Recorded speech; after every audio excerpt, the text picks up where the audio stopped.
मंडळी, सध्या भारतात कुठल्याही स्टँडअप कॉमेडियनने अश्लील शब्दांचा श जरी काढला तर लोक त्याच्या नावानं फार बोंबलायला सुरुवात करतात. पण महाराष्ट्राच्या राजकारणात एक असे नेते आहेत ज्यांनी ऑन कॅमेरा जरी शिवराळ भाषा वापरली तरी त्यांचं कुणी वाकडं करू शकत नाही. अर्थात तुम्हाला त्यांचं वेगळं नाव सांगण्याची गरज नाही. अर्थात सध्या शिवसेना उद्धव बाळासाहेब ठाकरे पक्षामध्ये पुन्हा एकदा बंडखोरीचं वादळ आलंय. सत्ताधारी पक्ष शिवसेनेला किमान नैवेद्याला तरी माणसं ठेवतोय की नाही याची गॅरंटी नाही. लोक नुसते इकडून तिकडून उड्या मारतायत. काही जण शांत आहेत तर काही जणांची अक्षरशः झोप उडाली आहे. पण या सगळ्या राजकीय वादळात, विजांच्या कडकडाटात आणि ढगांच्या गडगडाटात एक माणूस असा आहे जो रोज सकाळी ठीक 9 वाजता न चुकता टीव्ही स्क्रीनवर येतो, माईक समोर धरतो आणि जी का म्हणून विरोधकांची हसडतो, बोलायचं काम नाही. होय, नो डाऊट आपण बोलतोय महाराष्ट्राच्या राजकारणातले एकमेव सकाळचे अलार्म म्हणजेच संजय राऊत. मंडळी, गेल्या 2-3 दिवसांपासून सोशल मीडिया आणि न्यूज चॅनल्सवर एकच शब्द गाजतोय, ऑपरेशन टायगर. आता ऑपरेशन टायगर म्हणजे कुठल्या वाघांना वाचवण्याची मोहीम नाही आहे, तर शिवसेनेत जे काय उरले सुरले टायगर आहेत त्यांना फोडून एकत्र करायचं आणि त्यांच्या जीवावर आपली केंद्रातली ताकद वाढवायची. हा असा सत्ताधाऱ्यांचा जबरी डाव आहे हा. पण या अशा आणीबाणीच्या प्रसंगात बंडखोरांसाठी संजय राऊतांसारखे नेते ठाकरेंच्या दारी नेहमीच शब्दरूपी हसूड घेऊनच उभे असतात. मग किती बी येऊ दे समोर, त्यांना एकटा बास या अशा तोऱ्यातच त्यांचा सगळा कार्यक्रम असतो. सध्याच्या घडीला तर ते सगळ्यांना अशाच पद्धतीने नडतायत. काल परवा तर त्यांनी पत्रकार परिषदेत असे काही शिवराळ बाण सोडले की विचारूच नका. ते तुम्ही ऐकलं असेलच. म्हणूनच आज आपण याच विषयावर बोलणार आहोत की बाबा, शिवसेनेत एवढी मोठी वादळ आली, मोठमोठे नेते सोडून गेले, पण संजय राऊत हे शिवसेनेसोबत फेविकॉल सारखे कसे टिकून राहिले? आणि सगळ्यात महत्वाचा प्रश्न, साहेब रोज टीव्हीवर येऊन एवढ्या सात्विक शिव्या घालतात तरी त्यांच्या विरोधात पक्षात किंवा पक्षाबाहेर कुणी ब्र शब्द का काढत नाही? संजय राऊत हे रसायन नेमकं आहे तरी काय? सगळं जाणून घेऊयात आजच्या या व्हिडिओच्या माध्यमातून. नमस्कार, मी प्रथमेश आणि तुम्हाला तर माहितीये आपला विषयच भारी. तर बघा मंडळी, शिवसेनेत सध्या अंतर्गत धुसफूस सुरू आहे, बंडखोरीची चर्चा आहे, हे सगळ्यांना माहिती आहे. पण संजय राऊत साहेबांनी या बंडखोरांसाठी जो शब्द वापरलाय आणि त्यांनी जी भाषा वापरली त्याला मराठी साहित्यात वीररस म्हणतात आणि सोप्या भाषेत शिवराळ भाषा म्हणतात. विशेष म्हणजे राऊत साहेबांच्या डिक्शनरीमध्ये रोज नवीन शब्दांचा शोध लागतो. खोके, बोके, गद्दार हे शब्द आता त्यांच्यासाठी जुने झालेत. सध्या ते ऍडव्हान्स मोडमध्ये. आता ते थेट वैयक्तिक पातळीवर जाऊन डोळे मोठे करून हातवारे करत सडकून टीका करतात.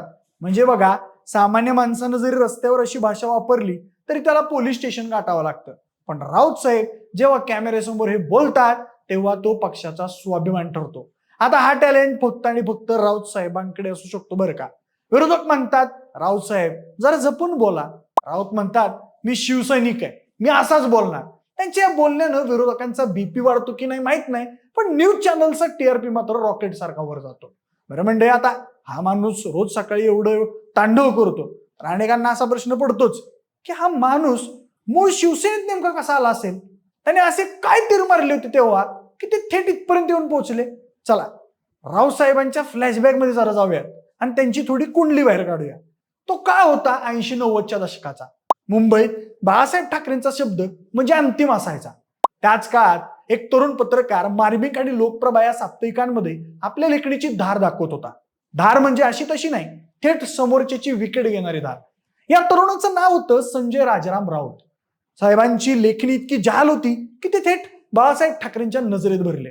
बाळासाहेबांना वाटलं आपल्या पक्षात तोपा डागणारे खूप आहेत, पण कागदावर तोप गोळे डागणारा एक असा कडक माणूस आपल्यासोबत पाहिजे. आणि बस 1992 मध्ये वयाच्या अवघ्या 30व्या-32व्या वर्षी बाळासाहेबांनी संजय राऊत यांच्या हातात सामना वृत्तपत्राच्या कार्यकारी संपादक पदाची धुरा सोपवली. विचार करा, वयाच्या 32व्या वर्षी बाळासाहेबांच्या वृत्तपत्राचा संपादक होणं म्हणजे आजच्या भाषेत सांगायचं तर थेट जॅकपॉट लागण्यासारखं होतं. आता संपादक पद तर मिळालं, पण साहेबांनी काम कसं केलं? तर साहेबांचा खाक्या पहिल्या दिवसापासूनच क्लिअर होता. आपण लिहायचं तर असं लिहायचं की वाचणाऱ्याच्या अंगावर काटा आला पाहिजे आणि विरोधकांना घाम फुटला पाहिजे. राऊतांनी सामनाच्या अग्रलेखाला शिवसेनेचं सगळ्यात मोठं राजकीय हत्यार बनवलं. रोज सकाळी मातोश्रीवर काय चाललंय, बाळासाहेबांचा मूड काय आहे, हे महाराष्ट्राला सामनाच्या अग्रलेखावरून कळायचं. म्हणजे राजकारणाचा अजेंडा सेट करण्याचं कामच राऊत साहेबांनी केलं. त्यांच्या जहाल लेखणीच्या जोरावर त्यांनी पक्षात आपली जागा अशी काही फिक्स केली की बाकीचे मोठमोठे नेते जे मैदानावर घाम गाळायचे तेही अग्रलेखात आपलं नाव कसं येईल यासाठी राऊत साहेबांची मनधरणी करायचे. पुढे जाऊन बाळासाहेबांचा त्यांच्यावर इतका विश्वास वाढला की 2004 मध्ये साहेबांना थेट दिल्लीला पाठवण्यात आलं, म्हणजेच राज्यसभेचे खासदार बनवण्यात आलं. तेव्हापासून राऊत साहेब दिल्लीत आहेत, म्हणजेच मुंबईत सामना आणि दिल्लीत खासदारकी साहेबांचा सुवर्णकाळ सुरू झाला. आता खरा ट्विस्ट येतो 2012 मध्ये, जेव्हा हिंदू हृदय सम्राट बाळासाहेब ठाकरेंचं निधन होतं. त्यानंतर अनेकांना वाटलं की आता शिवसेनेचं काय होणार, आणि सगळ्यात महत्वाचं संजय राऊतांना आता कोण विचारणार, कारण राऊत तर बाळासाहेबांचे माणूस होते. नारायण राणे, राज ठाकरे आधीच बाहेर पडले होते. पक्ष आता उद्धव ठाकरेंच्या हातात आला होता. पण इथेच राऊतांनी खरा पॉलिटिकल गेम दाखवला. राजकारणात म्हणतात ना, राजे बदलतात पण प्रधान तोच राहतो. तसंच काहीसं राऊतांच्या बाबतीत घडलं. त्यांनी उद्धव ठाकरेंसोबत आपले संबंध इतके घट्ट केले की ते उद्धव ठाकरेंचे सर्वात विश्वासू सल्लागार बनले. 2019 मध्ये जेव्हा महाराष्ट्रात महाविकास आघाडीची सत्ता आली, त्या महाविकास आघाडीचे खरे आर्किटेक्ट किंवा पडद्यामागचे सूत्रधार कोण असतील तर ते संजय राऊत होते. शरद पवारांशी जवळीक साधणं असो किंवा काँग्रेसला सोबत घेणं असो, राऊतांनी रोज सकाळी पत्रकार परिषदा घेऊन अशी काही हवा निर्माण केली की शेवटी उद्धव ठाकरे मुख्यमंत्री बनलेच. थोडक्यात सांगायचं तर पत्रकारितेतून आलेला हा माणूस आधी बाळासाहेबांच्या तालमीत तयार झाला, नंतर उद्धव ठाकरेंची ढाल बनला. पक्षात अनेक वादळ आली, अनेक मातब्बर नेते सोडून गेले, कारण त्या नेत्यांना स्वतःचं अस्तित्व दाखवायचं होतं. पण संजय राऊतांना माहिती होतं आपलं अस्तित्व शिवसेनेमुळे आहे, आणि शिवसेनेचं रोजचं अस्तित्व आपल्या सकाळी 9च्या पत्रकार परिषदेमुळे आहे. एकमेकांवर अवलंबून असलेले समीकरण साहेबांनी गेल्या 30 वर्षांपासून कडक सांभाळलंय. त्यामुळेच आज ऑपरेशन टायगर असो किंवा पक्षातली अंतर्गत धुसफूस, राऊत साहेब टिकून आहेत, कारण त्यांची मुळं पक्षात नाहीत तर थेट ठाकरे ब्रँडच्या सावलीत रुजलेले आहेत. आता या थोड्या महत्वाच्या प्रश्नाकडे. मंडळी, शिवसेनेतून नारायण राणे गेले, राज ठाकरे गेले, छगन भुजबळ गेले आणि एकनाथ शिंदे गेले. एक मोठा गट बाजूला झाला. एवढी मोठी माणसं ज्यांची पक्षात मोठी ताकद होती ते निघून गेली. मग हा सामनाचा संपादक, हा पत्रकार माणूस उद्धव ठाकरेंसोबत ढाल बनून कसा काय उभा राहिला? हा माणूस अशा वेळेस का डगमगला नाही? यामागे 3 मुख्य कारण आहेत. एक म्हणजे तर सामना हेच राऊत साहेबांचं साम्राज्य आहे. म्हणजे संजय राऊत हे नुसते नेते नाहीत, ते सामना वृत्तपत्राचे संपादक आहेत.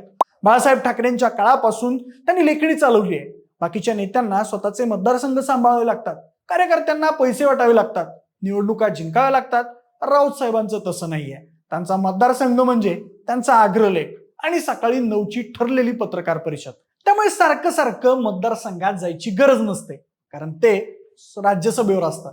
त्यामुळे ते निर्धास्तपणे पक्षासोबत टिकून राहिले. आता पुढचं कारण समजून घेऊया. निष्ठा की मजबुरी? म्हणजे लोकांचं म्हणणं आहे की राऊत साहेबांची उद्धव ठाकरे यांच्यावर अथांग निष्ठा आहे. अगदी बरोबर. पण यात एक असाही अँगल आहे की राऊत साहेबांना माहिती आहे जर ते दुसऱ्या पक्षात गेले तर तिथे त्यांना रोज सकाळी 9 वाजता चॅनेलवर येऊन लाईव्ह थिएट्रिकल परफॉर्मन्स करायची संधी मिळेल का? तिथे आधीच गर्दी आहे. इथे उद्धव ठाकरे गटात ते नंबर 2चे किंबहुना सध्याचे वन मॅन शो आहे.